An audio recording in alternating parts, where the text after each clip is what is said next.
ဟယ်လိုအားလုံးပဲမင်္ဂလာပါရှင်ဒီနေ့သီးဆောင်ထောပတ်ထမင်းလေးချက်စားပါမယ်ရှင်ကြက်သားဟင်းလေးနဲ့အရင်ဦးဆုံးကြက်သားချက်ဖို့အတွက်ကြက်သား1ကီလိုသုံးထားပါတယ်ရှင်65ကြက်သားလောက်ကြက်သားတွေကိုသေချာရေဆေးပြီးရင်တော့အခုလိုမျိုးလေးရေစစ်ထားပါမယ်ရှင်ပြီးရင်အရသာနေပါမယ်ရှင်ကြက်သားကိုစနွေးမုတ်လေးနည်းနည်းထည့်ပါမယ်ရှင်ကြက်သွန်ဖြူနဲ့ချင်းထောင်းထားတာထည့်ပါမယ်ရှင်အယောင်တင်မုတ်ထမင်းစားစုံနဲ့တစွန်းကြော်လောက်ထည့်ပေးလိုက်ပါမယ်ရှင်မဆလာလေးလည်းထည့်လိုက်ပါမယ်စားလေးထည့်ပါတယ်ရှင်ကြက်သားမုံလေးထည့်ပါမယ်ဒိန်ချင်ထည့်ပါမယ်ရှင်ကျမတို့အိမ်မှာအစင်သစ်ရှိတဲ့ဒီဒိန်ချင်လေးပဲထည့်လိုက်ပါတယ်ဒိန်ချင်ထမင်းစားစုံနဲ့3စုံလောက်ထည့်လိုက်ပါမယ်ရှင်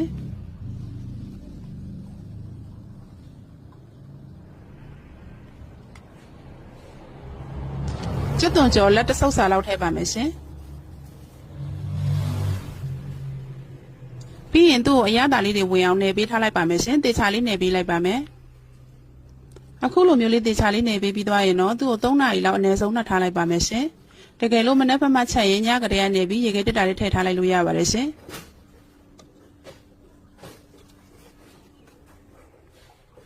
ချက်သားချင်းချက်ဖို့အတွက်ထောပတ်လေးထည့်ပါမယ်ရှင်ကျမထောပတ်ကိုနည်းနည်းပဲသုံးထားပါတယ်ပြီးရင်စီလေးရောထည့်လိုက်ပါတယ်ရှင်ပြီးရင်တစ်စပိုးကောင်းတဲ့ကရဝေးရွက်လေးပါထည့်ပါမယ်ရှင်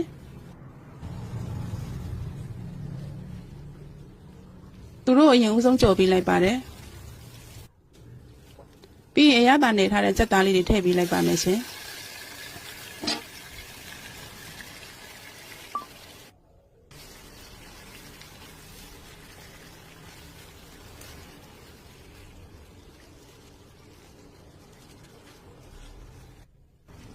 အဖုံးမဖုံးလိုက်ပါနဲ့ရှင်ဒီတိုင်းလေးပဲမှွေပေးနေပါကြက်သားထွက်လာတဲ့ရေလေးတွေခန့်အောင်လို့ရေစုံချက်ပါမယ်ရှင်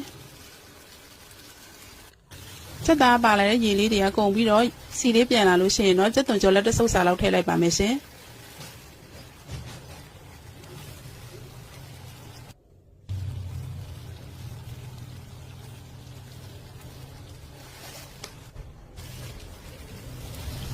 တေချာလေးအပေါ်အောက်လေးမှွေပေးလိုက်ပါမယ်ရှင်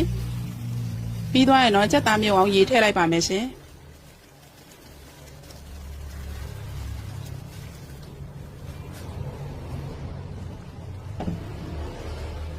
ကြက်သွန်ကြော်ပါတဲ့အတွက်အောက်ကအိုးကတ်တက်လို့တစ်ချက်ဖွင့်ပြီးမှွေပေးပါရှင်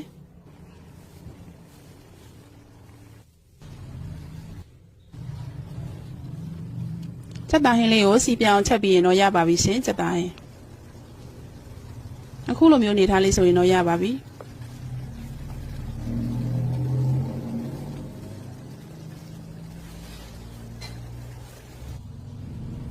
ပြီးရင်ထမင်းချက်ဖို့အတွက်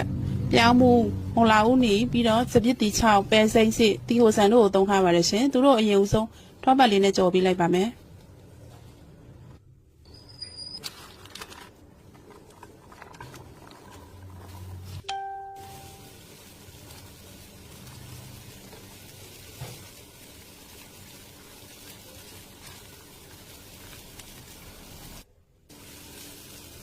အခုလိုမျိုးလေးခဏလောက်ကြော်ပေးပြီးသွားရင်တော့သူ့ကိုဖယ်ထားလိုက်ပါမယ်ရှင်ထမင်းချက်ဖို့အတွက်စီတက်ပါမယ်ထောပတ်ထမင်းစားစုံနဲ့2ဆုံးမောင်းမောင်းထည့်ပါမယ်ရှင်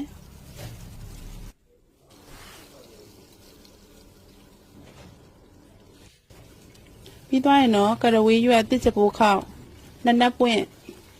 လေးညင်းပွင့်တို့ထည့်ပါမယ်ရှင်သူတို့မွေးနေအောင်စီတက်ပေးလိုက်ပါမယ်ရှင်ဒါကတော့ဆန်ပေါင်းဆန်ချင်းခွန်းနဲ့၄ခွက်ဦးရေဆေးပြီးရေစစ်ထားတာပါရှင်ဒါပေါက်ဆန်ကိုသုံးထားပါတယ်ရှင်ဘာစမာတီဆန်ကိုရေရ8ခွက်ထည့်ပါမယ်ရှင်ဆန်၄ခွက်ဖြစ်လို့ရေ8ခွက်ထည့်ပါတယ်ရှင်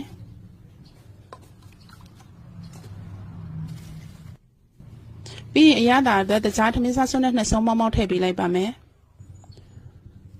စားကတော့ဇုံသေးသေးလေးနဲ့2ဆုံးထည့်ပါတယ်ရှင်လက်ဖက်ရည်စွန်းနဲ့တေစာလေးမှွေပေးလိုက်ပါမယ်ရှင်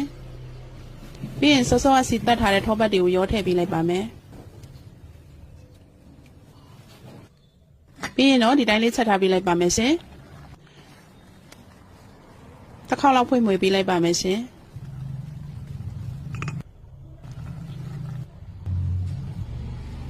ပေါင်းခလုံးတက်ခန့်နေကြလို့ရှိရင်တော့စောစောကြော်ထားတဲ့အသီးအနှံလေးတွေအကုန်လုံးထည့်ပေးလိုက်ပါမယ်ရှင်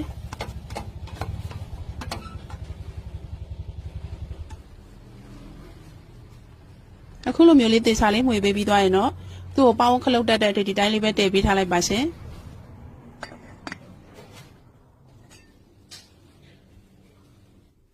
တမင်းကိုအေးသွားမှပြီးတော့အပေါ်အောက်လေးထပ်မှွေပေးပါရှင်နှမွေအစံလေးကျိုးကုန်မှာဆိုလိုပါ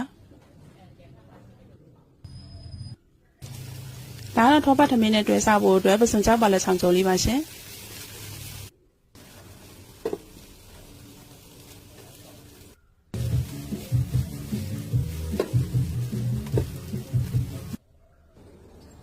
ပြီးရင်တော့ထောပတ်ထမင်းနဲ့အရန်လိုက်တဲ့ချင်မောင်ရဲ့ဟင်းချိုလေးပါရှင်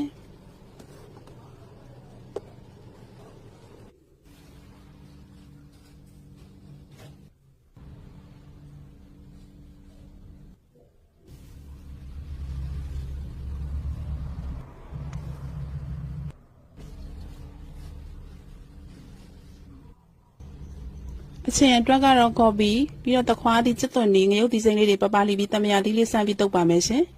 ချင်မောင်ရဲ့ဟင်းချိုလေးပါဒါဆိုရင်တော့ထောပတ်တမင်အတွက်အကုန်လုံးပြည့်စုံသွားပါပြီရှင်